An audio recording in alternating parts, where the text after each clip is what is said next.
ZEE5 app download करें और देखें पूरे एपिसोड बिल्कुल फ्री।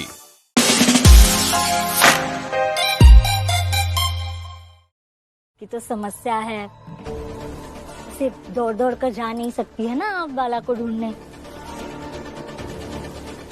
वैसे आप और मैं एक जैसे ही है, आप बाला को ढूंढने जा नहीं सकती और मैं ढूंढना ही नहीं चाहती।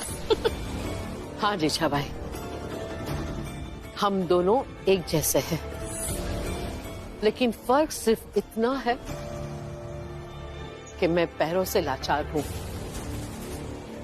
तू दिल, दिमाग और आत्मा से लाचार है।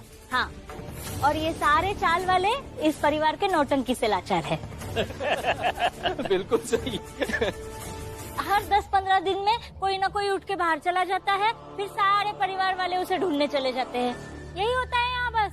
और बचे हुए चाल वाले हम इंतजार करते रहते हैं। अगर इंतजार करने के बाद में भी ऐसा कुछ भी नहीं होता जैसे तुम सबकी मंशा होती है, और आज भी इंतजार करो, कुछ अशुभ नहीं होगा। अरे डलिया माँ, लेकिन ई बार कहानी अलग है, और ई कहानी का किरदार है बाला, और जब बाला है तो कुछ तो होइबे करेगा।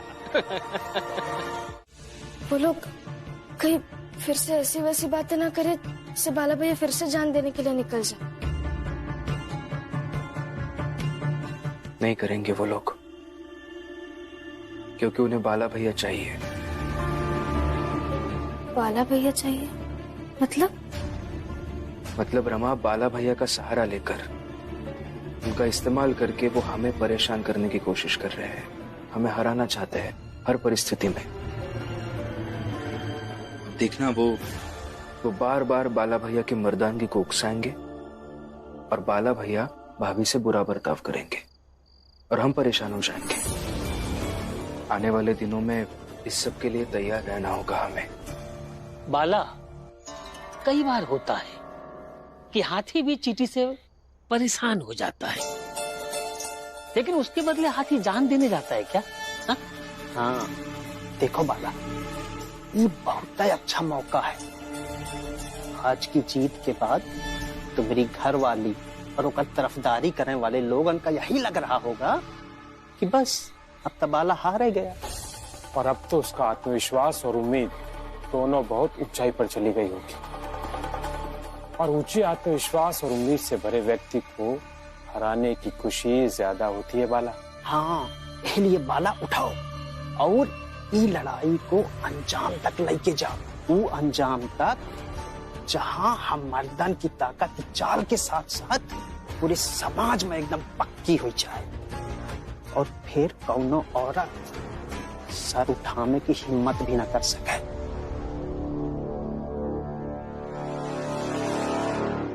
सही कह रहा है आप लिखिए, मैं खाना बनाने जाती हूँ। आ जाओ, तब तक मैं।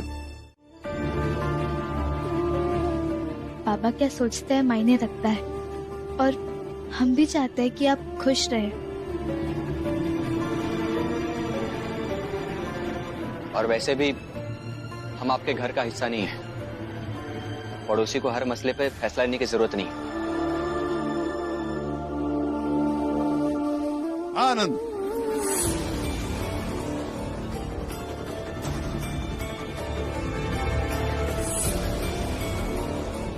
सही कहा तुमने, और यही सच है आप सबके लिए।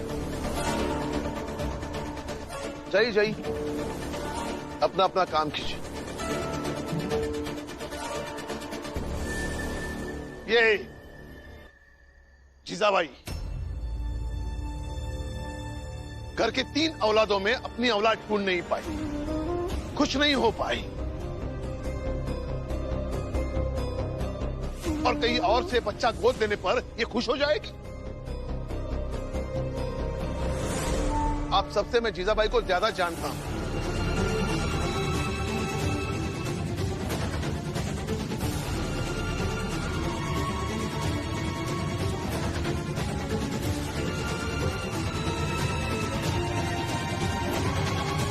और मैं इसके लिए कुछ भी करूंगा।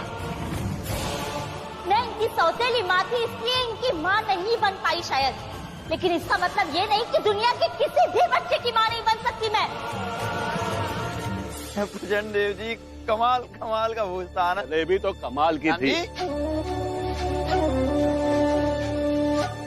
वैसे एक बात बताओ, तुम लोगों में कोई भोज वगैरह, कोई उत्सव वगैरह नहीं होता क्या? हाँ, कैसी बातें कर रहे हो नरोत्तम? ये छोटी जात वालों की औकात है भोज या उत्सव करने की? और कभी गलती से कोई भोज और उत्सव कर भी दे तो ये भिखमंगे वहां खाना खाने का मौका छोड़ेंगे क्या? तुमने कभी देखा है? हाँ, माटुंगा से बांद्रा तक भीमराव और राम जी को किसी भोज में जाकर खाना खाते हुए? नहीं नहीं नहीं नहीं प्रचंड देव जी, आपका अनुमान गलत है। पहले बुलाते होंगे इस राम जी को, इसके बेटे भीमराव को भोज पर, लेकिन फिर इसका अल्प ज्ञानी पुत्र भीमराव को भोज करवाने वाले परिवार को ही ज्ञान देने लगता होगा। इससे वो भोज करवाने वाला परिवार परेशान हो जाता होगा, तो उन्होंने परेशानी खत्म कर दी। पता है कैसे? इन्हें ना बुलाकर।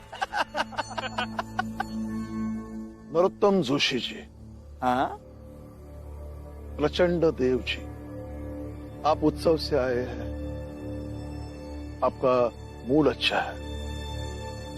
मुझसे बहस करके अपना मूड खराब मत कीजिए। जय राम जी, बात तो सही कही, हमारा मूड बहुत अच्छा है, लेकिन तुम्हारा मूड सही नहीं लग रहा। क्या हुआ? हाँ, क्या हुआ बताओ, क्या बात, बोलो। हाँ मालिक,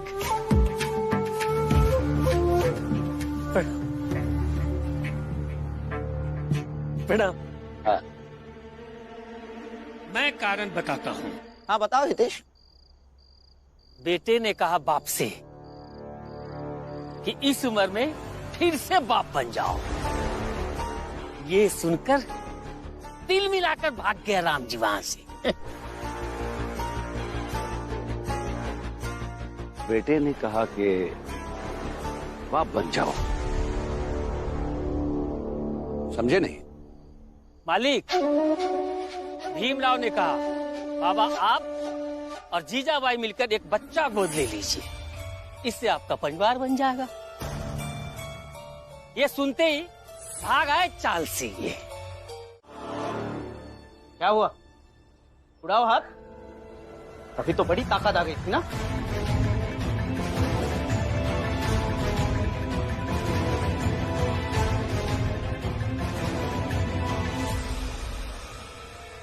दीदी, आप आंखें बंद कीजिए ताकि आपको दिखे ही नहीं कि आपके सामने आपके पति है।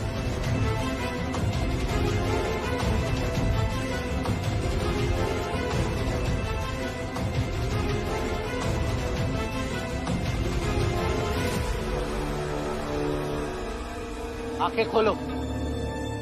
मैंने अभी अभी तुम्हें समझाया ना कि अंधी बन के मत रहो, तो सच का सामना करो। खोलो आंखें।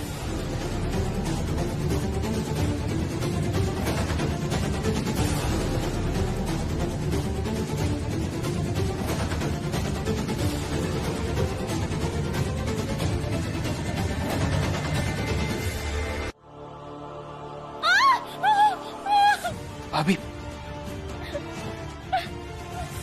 भैया हाथ छोड़िए अभी भाभी का, बस हो गया अभी, हाथ छोड़िए भैया, हाथ छोड़िए। हाथ छोड़ दीजिए। भीमराव, आप दोनों छोड़ दो, मैं खुद छोड़ाऊंगी अपना हाथ। अच्छा छुड़ाओ, फिर मैं भी देखता हूँ। भैया ये क्या कर रहे हैं आप? हाथ छोड़िए भाभी का, छोड़िए हाथ, छोड़िए भैया हाथ, छोड़ दो।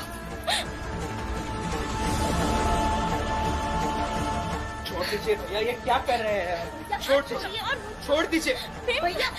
भीमराव, हम दोनों को मेरी कसम है।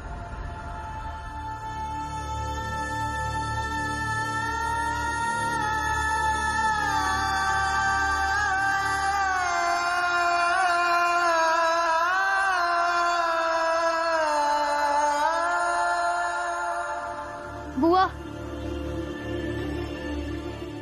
छोड़ दीजिए आई का हाथ, आप जाइए। वैसे भी आपको रोक कर कोई मतलब नहीं है आई। हाँ, तो यही बात समझा दो अपनी बुआ को कि अब मुझे रोककर कोई मतलब नहीं है। आज मैं अपनी लड़ाई किसी भी तरह से जीत कर रहूंगी। अब भी सामान बांधकर यहाँ से निकल जाऊंगी, फिर देखती हूँ कौन क्या करता है।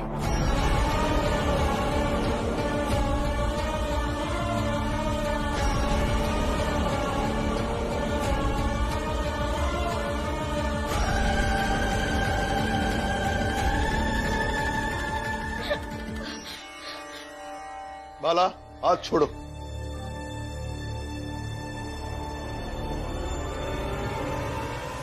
हाथ छोड़ो।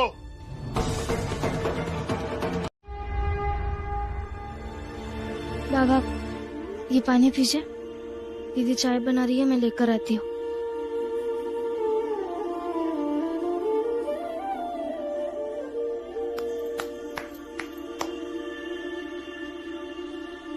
कैसे हैं आप? नहीं, सवाल ही गलत हो गया। ऐसे कैसे बन गए आप?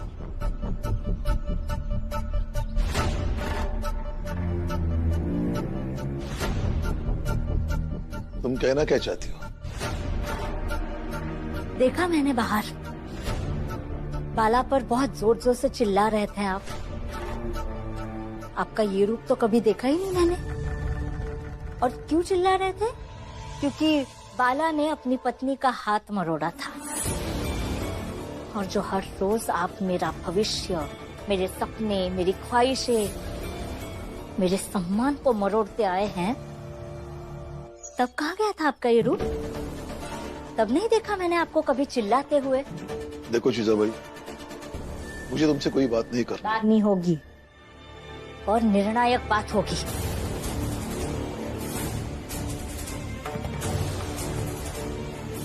अगर बाला का व्यवहार अपने पत्नी के प्रति बदतमीजी का है, तो आपका भी मेरे प्रति व्यवहार बदतमीजी का ही है। अगर बाला गलत है, तो आप भी गलत हैं। हाँ, गलत हूँ। बाप बेटे दोनों भी गलत हैं। और कुछ? खुश? जाओ यहां से। और हाँ, ये पति पत्नी के बीच का झगड़ा है, बीच में कोई नहीं बोलेगा।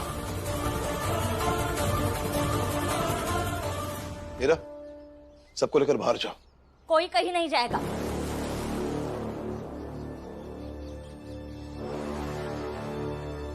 और ये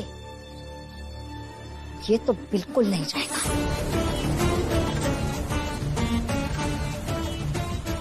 क्या कहा था तुमने? मेरे लिए सही न्याय यही होगा कि मैं और तुम्हारे बाबा मिलकर एक बच्चा गोद ले ले। ऐसे लड़ोगे मेरी न्याय की लड़ाई? सुबह शाम अपना काम करते रहोगे, और जैसे ही मैं दिखूंगी कहोगे कि मैं तो आपके ही न्याय की लड़ाई लड़ रहा था। भीम, फैसला अभी के अभी होगा। अपने बाबा को समझा दो कि कल के कल ये मेरे साथ आएंगे और एक बच्चा गोद लेंगे। कल क्या? इस विषय पर बहुत बात हो चुकी है। हर रिश्ते के बीच बात करने की जगह होती है, समझने समझाने की सीमा होती है। वो सीमा हम दोनों भी लांघ चुके हैं। अब इस विषय पर बात करने की कोई जगह नहीं बची है, इसलिए मुझसे बात मत करो, ठीक है? ठीक है, इस विषय पर बात नहीं करूंगा। बस एक बार इतना सोच लीजिए, ये सब जो हो रहा है वो मेरी आई भीमाबाई कहीं ना कहीं से देख रही होंगी। जाने अनजाने में मुझसे या आपसे किसी भी औरत का अपमान हो गया तो सबसे ज्यादा बुरा उन्हें लगेगा।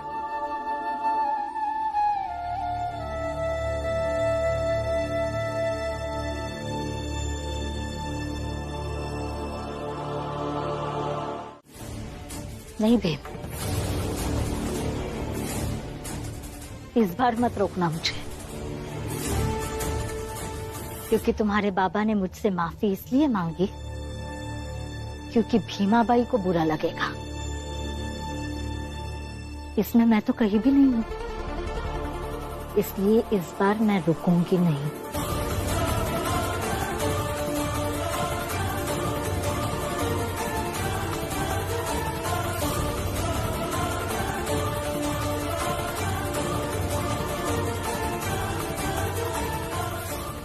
जीजाबाई, जीजाबाई जने रोक रहे हैं, मत जाओ। जीजाबाई, जीजाबाई रुकिए ना, मत जाओ।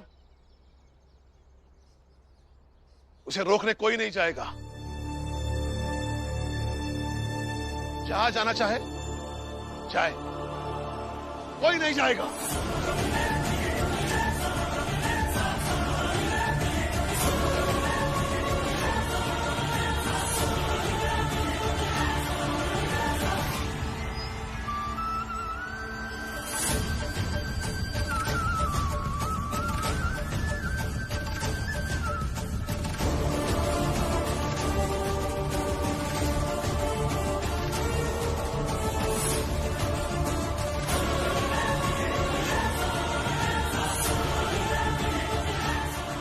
ये सही नहीं किया पापा आपने, और उन्होंने भी। आपको रुकना चाहिए था।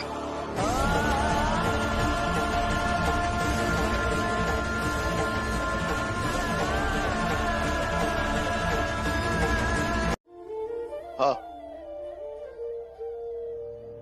समझनी चाहिए।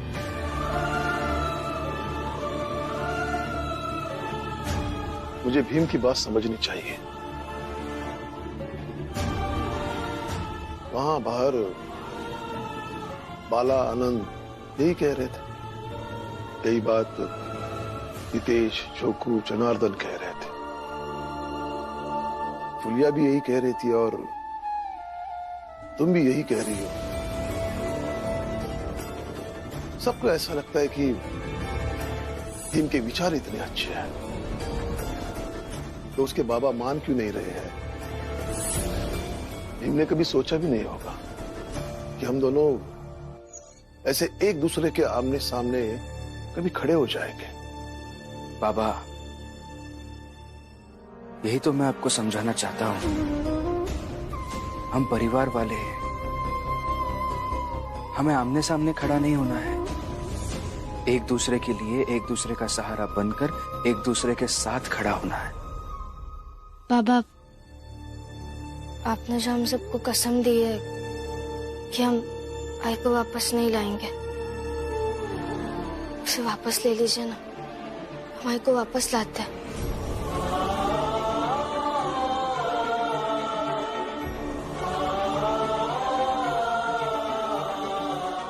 ये कुछ सब्जियां लाए, अगर खाना बना कर दे सको तो दे दो, नहीं तो बाहर जाकर के ही खा लूंगा। पापा, हम आपके फैसले से नाराज हैं, आपसे नहीं।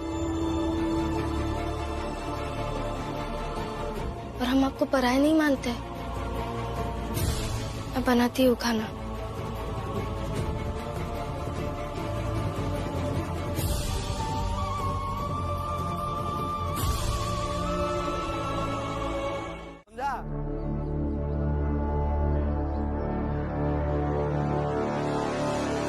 तू तो गवार है, मैं समझाता हूँ इसे। देख, ये है भीमराव, एक तरफ फंसा हुआ है बाला और उसकी पत्नी की समस्या। जी मालिक। दूसरी तरफ फंसा हुआ है राम जी और जीजाबाई की समस्या से। मालिक। तीसरी ओर है आनंद और लक्ष्मी की समस्या। जी मालिक। और चौथी तरफ से कैसे फंसा है भीमराव पता है? चौथी तरफ से आने वाली है परीक्षा। मालिक, आपने जो भीमराव की चौतरफा मुसीबत को गिनाया है, उसमें भीमराव का दम घुटने लगा। ऐसा सोचकर आपके साथ साथ मुझे भी बहुत मजा आया। मैं तो बस जानकारी ला कर देता हूँ आपके पास। आप जो कहेंगे वो मैं करूंगा, लेकिन सोचेंगे तो आप ही ना मालिक। एकदम सही कहा हितेश, सोचूंगा तो मैं मालिक। देख, भीमराव का दम घुटने लगेगा इन समस्याओं से, और ऐसा मैं करूंगा।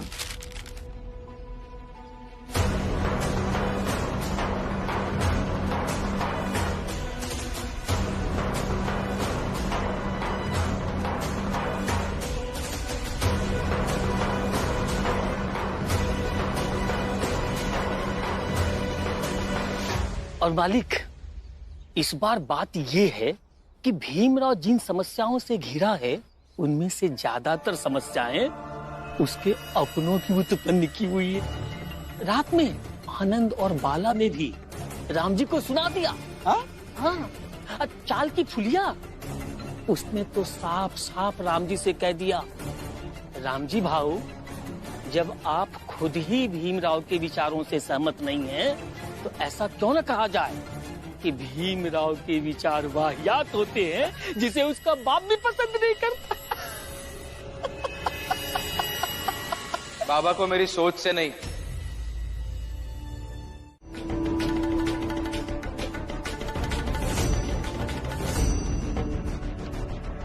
हाँ बाला, देखो तो मेरी बात का असर हो ही रहा है। अरे बहादुर पति हो तुम। अरे आने तो दो उसे, फिर दिखाता हूँ बहादुरी। बाला, ये का तरीका है? ऐसा व्यवहार काहे कर रहे हो अपनी पत्नी के साथ? भीम की वजह से कर रहा हूँ ये सब। अगर वो ये शर्त वर्त छोड़ दे और इसे मेरे साथ जाने दे तो करना ही नहीं पड़े ये सब। चला जाऊंगा मैं। बाला, भीम का नाम झूठ में मत फंसा। खुद बुरा कर रहा है और दोष भीम को दे रहा है। वाह बाला वाह।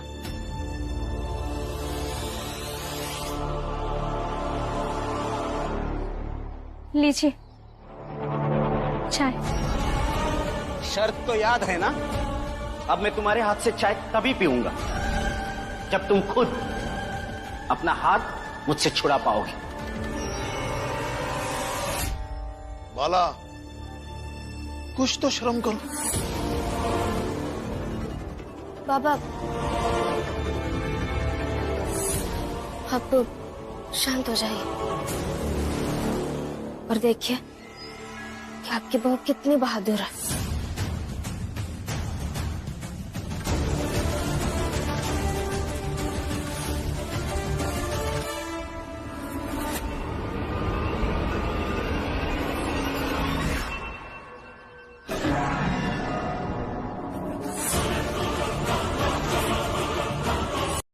जोर लगाइए भाभी, और ताकत लगाइए। दुर्बल को न सताइए, जाकी मोटी हाय, बिना जीव की सांस सो,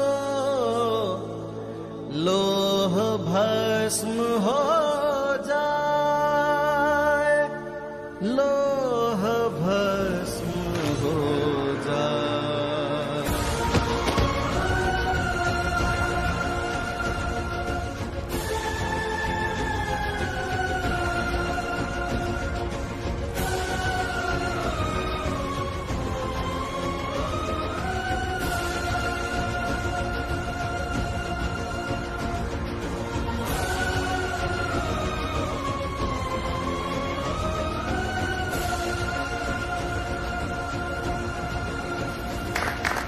बचाइए आप सब,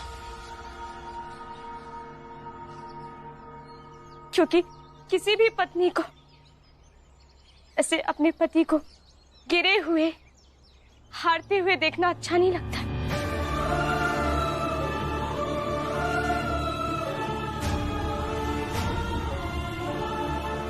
मैं जानती थी कि ऐसा ही कुछ करेंगे, इसलिए बार बार कह रही थी कि वहां पर आकर चाय पी लीजिए, लेकिन इनकी जिद थी। कैसे कैसे समझाऊं इन्हें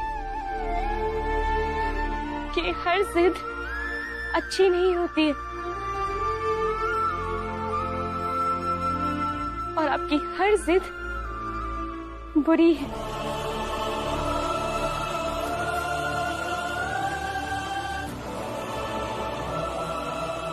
कैसे समझाऊं?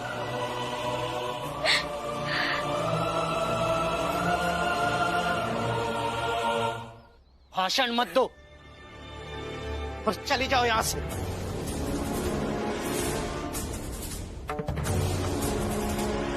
पता नहीं कौन सा जादू टोना करके आई है, वरना तेरी हैसियत है उससे कलाई छुड़ाने की, मुझे गिराने की।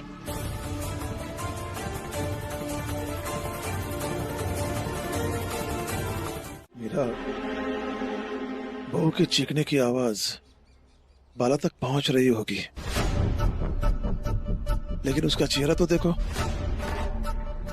एक सेकंड तक नहीं दिख रही है। हमारा बाला कितना निष्ठुर हो गया है। नहीं बुआ, बाबा ऐसा नहीं है। देखिए तो सही, बाला भैया चाय पी रहे हैं।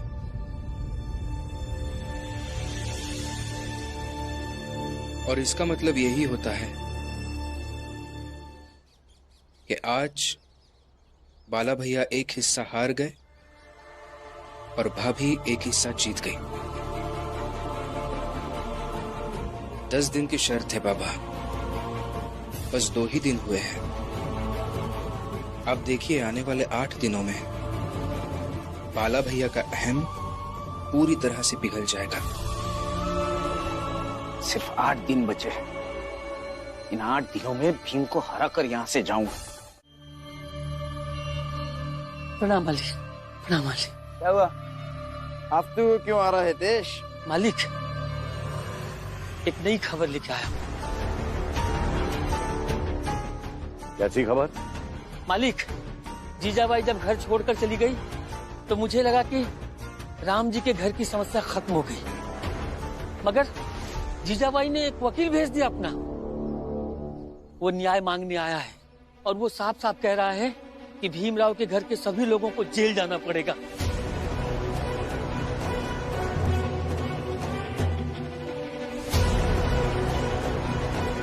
हितेश, मालिक सच बोल रहा है ना?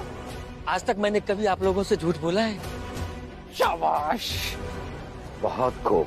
हितेश मालिक, तुम्हें पता है कि वो वकील इस समय कहाँ है? चाल में। हाँ? हाँ? हितेश मालिक, अब पौधे तुम लगा। जी मालिक। हम जाते हैं चौल। चौल जाकर उस वकील से मिलते। जी मालिक। प्रचंड देव जी, चलिए। बढ़िया काम किया।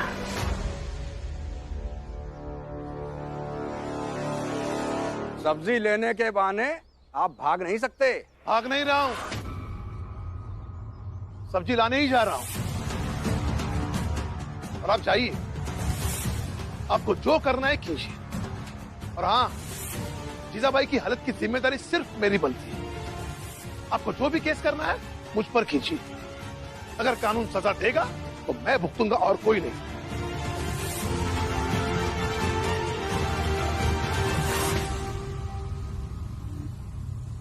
वो क्या है ना कि केस में सबके नाम लिखे हुए हैं, तो सजा भी सबको मिलेगी।